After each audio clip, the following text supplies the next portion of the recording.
तरफ अमेरिका और ईरान के बीच छिड़ी जंग दिन ब दिन बढ़ती जा रही है, तो वहीं दूसरी तरफ पश्चिम एशिया में थोड़ी बहुत बची हुई शांति भी खत्म होती दिख रही है। वजह है सऊदी और यमन के बीच टक्कर। जाहिर है मामला तेल के धंधे से जुड़ा है, लेकिन सबक ईरान को भी सिखाया जा रहा है।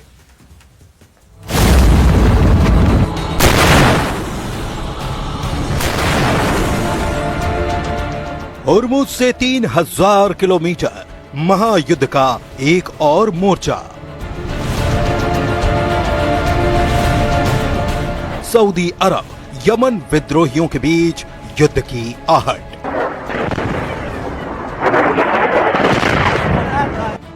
होर्मुज के बाद लाल सागर पर कब्जे की लड़ाई शुरू।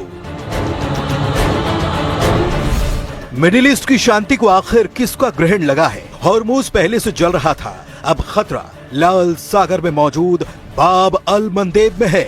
मिडिल ईस्ट के इस नक्शे को सबसे पहले आप समझिए। ये मिडिल ईस्ट है, एक तरफ ईरान, दूसरी तरफ यूएई, और इसी के बीच मौजूद है स्ट्रेट ऑफ होर्मुज। एक तरफ फारस या कहें अरब की खाड़ी, तो दूसरी तरफ ओमान की खाड़ी, और इसके बीच है वही होर्मुज का इलाका जहां से दुनिया का 20% तेल गुजरता है। वो इलाका जहां सबसे ज्यादा टेंशन इस वक्त बनी है। वहीं ठीक स्ट्रेट ऑफ होर्मुज की तरह ही मिडिल ईस्ट में है स्ट्रेट ऑफ बाब अल मंदेब। यमन के बिल्कुल नजदीक एक तरफ अदन की खाड़ी तो दूसरी तरफ लाल सागर, और इस रास्ते से दुनिया का 10 से 12% तेल गुजरता है। सऊदी ने अपनी तेल सप्लाई के लिए ईस्ट से वेस्ट तक पाइपलाइन बिछाई है, ताकि वो स्वेज नहर के जरिए अपना तेल यूरोप तक भेज सके। हाल में स्ट्रेट ऑफ होर्मुज के हालात के बाद इस क्षेत्र से सऊदी ने अपने कच्चे तेल की सप्लाई बढ़ाई है। लेकिन इस बीच सऊदी ने यमन पर और यमन ने सऊदी पर जवाबी हमला कर दिया है। ऐसे में सवाल ये कि आखिर मिडिल ईस्ट में कत्ल गारत का दौर कब थमेगा? ईरान और इजराइल की अदावत पुरानी है, और इजराइल के साथ अमेरिका की दोस्ती उससे भी पुरानी। यही वजह है कि इजराइल और ईरान के बीच की जंग में अमेरिका अब पूरी तरह से कूदा हुआ है, और जंग का अखाड़ा बन चुका है स्ट्रेट ऑफ होर्मुज। वही होर्मुज जहां से दुनिया का करीब 20% तेल निकलता है। इस कारोबार पर तो संकट था ही, लेकिन अब दूसरे रास्ते से भी मुश्किलें खड़ी हो रही हैं, और ये इलाका है लाल सागर का। वो लाल सागर जिसके मुहाने पर बैठा है यमन और वहां के विद्रोही हूथी, और यही मौजूद है बाब अल मंदेब। ठीक उसी तरह जैसे स्ट्रेट ऑफ होर्मुज है, वैसे ही बाब अल मंदेब भी अपनी खासी अहमियत रखता है, क्योंकि इस इलाके से दुनिया के कुल समुद्री तेल कारोबार का करीब 10 से 12% हिस्सा गुजरता है।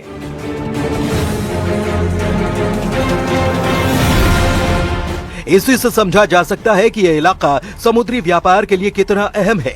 हालांकि दबाव बनाने के मकसद के साथ ही यमन में बैठे हूथी विद्रोही अपनी मौजूदगी दर्ज कराने के लिए अक्सर अमेरिका और दूसरे मुल्कों के जहाजों को यहाँ निशाना बनाते रहे हैं, और एक दौर ऐसा भी आया कि तमाम मुल्कों के लिए समुद्री व्यापार का ये रास्ता सबसे बड़ी परेशानी बन चुका था। लेकिन बीते काफी वक्त से ये इलाका कमोबेश शांत बना हुआ था, और यही वजह थी कि स्ट्रेट ऑफ होर्मुज के बंद होने और जहाजों पर बढ़ते दबाव के बीच इस इलाके से होने वाले तेल व्यापार में इजाफा देखा गया था। लेकिन अब सऊदी अरब और यमन के बीच बढ़ी तनातनी ने इलाके को भी मुश्किल और खतरे में डाल दिया है। ईरान को हूथियों का साथ हमेशा से मिलता रहा है। यही वजह है कि हूथियों को ईरान का प्रॉक्सी तक कहा जाता है। लेकिन अब सऊदी और यमन के बीच खुले नए वॉर फ्रंट ने टेंशन और बढ़ा दी है। बीती 13 तारीख को सऊदी की तरफ से यमन पर हमला बोला गया। इस हमले का मकसद सना एयरपोर्ट पर ईरान के प्लेन की लैंडिंग को रोकना था। जाहिर है हूथी इससे बौखला गए, और जवाब में हूथी संगठन ने भी सऊदी अरब के आभा इंटरनेशनल एयरपोर्ट को निशाना बना डाला। हूथियों ने एयरपोर्ट पर कई बैलिस्टिक मिसाइलों और ड्रोन से हमला कर दिया। साथ ही सऊदी अरब पर अनौपचारिक युद्ध विराम का उल्लंघन करने का आरोप लगाया। यमन के हूथी लड़ाकों ने सऊदी अरब को इस गुनाह का अंजाम भुगतने की चेतावनी तक दे डाली। बताएं कि साल 2022 से पहले सऊदी अरब और यमन के बीच लंबी जंग छिड़ी थी। लेकिन बीते 4 सालों से दोनों मुल्कों के बीच शांति देखी जा रही थी। लेकिन अब जिस तरह से सऊदी की तरफ से हमले की पहल की गई है, उसने हालात और गंभीर कर दिए हैं, क्योंकि अब हूथियों ने खामोश ना बैठने की मान लो कसम ही खा रखी है।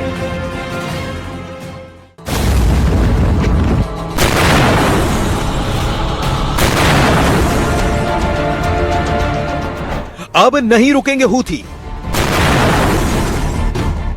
सऊदी को सबक सिखाने की कसम। क्या खुल गया है नया वॉर फ्रंट?